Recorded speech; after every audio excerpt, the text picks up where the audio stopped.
US versus China, what the first 72 hours of war would really look like. Act 1. The invisible onset. Hours 0 to 12. The blackout. World War III would not begin with an explosion. It would begin with silence. 2 miles beneath the South China Sea, fiber-optic cables no wider than a garden hose carry over 95% of the world's digital traffic. Financial transfers, military commands, cloud servers, AI infrastructure, all pulsing through fragile glass tubes resting on the ocean floor. They are indefensible. In the opening hour, they are severed. Not everywhere. Not all at once. Just enough. In Taipei, data slows, then freezes. International routing collapses. Backup systems attempt rerouting through surviving nodes, but those nodes begin experiencing electromagnetic interference. Because the second battlefield is not underwater, it is orbital.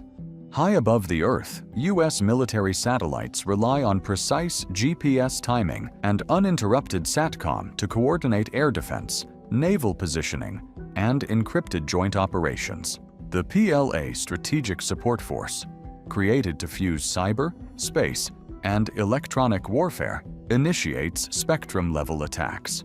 Jamming begins. Signals distort. Encrypted drone relays in the Luzon Strait fail. US operators experience what they call partial blindness. 30 minutes of degraded ISR is not an inconvenience, it is paralysis. Inside Taiwan, sleeper networks activate. Power substations malfunction. Disinformation spreads across internal messaging apps. Rumors of leadership collapse. Rumors of surrender. The objective is not destruction, it is confusion. Because if America cannot see clearly, it cannot decide quickly. And in modern war, decision speed is survival. The terrifying truth? The United States could lose the ability to defend Taiwan before it even realizes the war has officially begun. Act 2. The death of sanctuary. Hours 12 to 24. The cratering effect. For 30 years, the United States has operated under an assumption. Overseas bases are sanctuary. That era ends in 12 hours. Thermal blooms erupt across satellite imagery as transporter erector launchers roll out from hardened Chinese mountain complexes. The People's Liberation Army Rocket Force fires. DF-21, DS, DF-26S. Hypersonic air-launched systems from H-6K bombers. The DF-26 has a 4,000-kilometer range. It was built for one purpose: to kill Guam. Missile defense systems in Japan and Guam begin intercepting. Patriots fire. THAAD batteries engage. Within hours, interceptor inventories are mathematically exhausted. Then, the runways begin to die. Cratering analysis reveals the brutal math. Fighter runways in Japan disabled for nearly 280 hours. Heavy tanker runways closed for over 800 hours. Without tankers, F-35s cannot reach the Taiwan Strait. A hole in the ground in Okinawa equals air superiority over Taiwan. No dogfight required. The United States disperses aircraft to Alaska and Hawaii. Survivability increases. But sortie rates collapse. Distance becomes the enemy. China does not need to destroy every aircraft. It only needs to close the runways. And for a 30-day window, local air dominance is mathematically possible. This is the fait accompli doctrine. Win fast enough, and the world adjusts to the new reality. Act 3. The $10 trillion hemorrhage. Hours 24 to 48. Weaponized interdependence. The missiles are still flying when the markets open. They close within minutes. Analysts estimate a $10 trillion global economic shock in the first year. Larger than 2008. Larger than COVID. Container ships freeze in the South China Sea. Insurance markets suspend coverage. Energy futures spike violently. But the real rupture is silicon. Taiwan produces 92% of the world's advanced semiconductors, 75% of AI chips. Inside a pristine fabrication plant, robotic arms operate in sterile synchronization. Then the power grid flickers. Backup systems engage, then fail. Without Taiwanese chips, the global tech economy collapses. Smartphones, data centers, missile guidance systems, weaponized interdependence becomes visible. The modern world was built on just-in-time supply chains with zero redundancy. Within days, pharmacies in Los Angeles and Berlin begin experiencing shortages. Victory now looks economically identical to defeat. Meanwhile, in Taipei, civilians shelter underground. Psychological trauma sets in before physical occupation. This is not cinematic war, it is societal suffocation. Act 4. The hellscape response. Hours 48 to 60. Desperation innovates. Deterrence is a multiplication equation. Capability times, willingness times. Messaging. By hour 48, deterrence equals 0. Capability must speak. The Pentagon activates the Replicator Initiative. Thousands of attritable drones, aerial, surface, subsurface, deploy into the strait. Indopacom's objective is clear: autonomously strike 1,000 targets in 24 hours. This is the hellscape. Cheap disposable swarms overwhelm billion-dollar destroyers.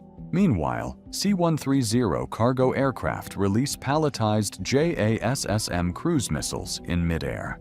Rapid Dragon democratizes lethality. Every cargo plane becomes a bomber. Marine littoral regiments establish expeditionary advanced bases across the First Island chain. They operate inside China's weapons engagement zone. Mobile anti-ship launchers fire, then displace. But here lies the paradox. These forces require logistics, and logistics in a contested Pacific battle space is a nightmare. Fuel, ammunition, hardened comms. Every supply line becomes prey. The U.S. response is lethal but fragile. Act 5. The deep water knife fight. Hours 60 to 72. The nuclear shadow. Above the waves, aircraft carriers remain distant because the DF-21D descends at Mach 10. At that speed, impact cannot be reliably intercepted. One hit cripples a floating city of 5,000 personnel. The burden shifts to submarines. Virginia-class attack boats move silently through the strait. They detect targets, PLA destroyers, and civilian roll-on/roll-off ferries carrying troops. Modeling suggests each submarine averages 4.7 engagement opportunities over 7 days. Magazine depth becomes destiny. They cannot sink everything. And then comes the greater dilemma. Chinese missile launchers sit deep inside mainland territory. The B-21 Raider could strike them, but China operates under launch-on-warning nuclear posture. Conventional strikes risk misinterpretation. A radar signature mistaken for nuclear decapitation could trigger retaliation before impact. Nuclear deterrence does not prevent war. It cages it. Both sides fight brutally, but with one hand tied behind their backs. Act 6. The Pyrrhic Dawn.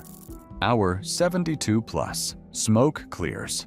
According to repeated wargame iterations conducted by major defense institutions, the amphibious invasion likely fails. Taiwan survives, but the butcher's bill is staggering. Multiple U.S. carriers sunk. 10 to 20 major surface combatants destroyed. Hundreds of aircraft lost. Many on the ground. Tens of thousands dead across all sides. The Chinese Navy shattered. Taiwan's infrastructure ruined. Global markets permanently scarred. The first 72 hours did not decide victory. They decided the right to continue a protracted, industrial war of attrition. Precision munitions deplete within weeks. Production lines strain. Old stockpiles resurface. Victory in the opening battle looks indistinguishable from defeat. And here lies the final twist. Given these projections, Beijing may never choose invasion. A blockade achieves similar political objectives. A ring of steel around Taiwan. In that scenario, the United States must fire the first shot to break the siege. The moral burden shifts. The geopolitical narrative flips. This is the deterrence paradox.